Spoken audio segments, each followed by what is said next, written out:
தேவி பாகவதம் 223 பகுதி.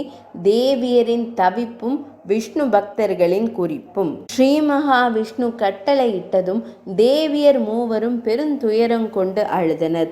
சுவாமி, நல்லதொரு கணவரால் கைவிடப்பட்ட மனைவியர் எப்படி வாழ்வார்கள்? நான் யோக சாதனையால் எனது உடலை விட்டுவிடப் போகிறேன். என்னை காக்கத்தக்கவர் தாங்கள்தான் என்றார் சரஸ்வதி தேவி. சுவாமி, என்னை ஏன் கைவிடுகிறீர்கள்?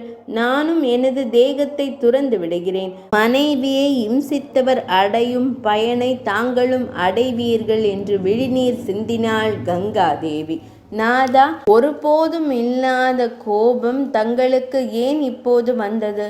சரஸ்வதியும் கங்கையும் தங்களது மனைவிகள், அதனால் இரக்கம் காட்டுங்கள் என்றாள் லக்ஷ்மி தேவி. சுவாமி, நான் சரஸ்வதியின் சாபத்தால் பூ உலகில் நதியாக பாயும் போது மனிதர்கள் தங்கள் பாவங்களை என்னுள் நீராடி கழிப்பார்கள். அப்பாவங்களை நான் எவ்வாறு நீக்குவது? சரஸ்வதியை பிரம்மதேவரிடமும் என்னை சிவபெருமானிடமும் செல்லுமாறு கட்டளையிட்டீர்கள். அக்கட்டளையை மாற்ற வேண்டும் என்று கூறி ஸ்ரீ மகாவிஷ்ணுவின் திருப்பாதங்களை பிடித்து கங்கை கெஞ்சினாள். சாபத்தின்படி சரஸ்வதி ஒரு கலையினால் நதி ரூபமாகவும், என் வாக்கின்படி பாதி கலையினால் பிரம்மதேவரிடமும் என்னிடமும் வாழ கடவுள்.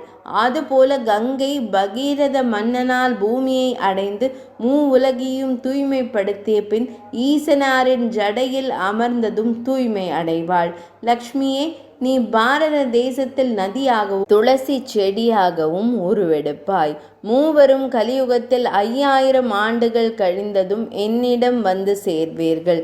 அதன் பின் 3 தேவிகளும் அவரது கட்டளைப்படி நடந்தனர். 223 பகுதி நிறைவடைந்தது.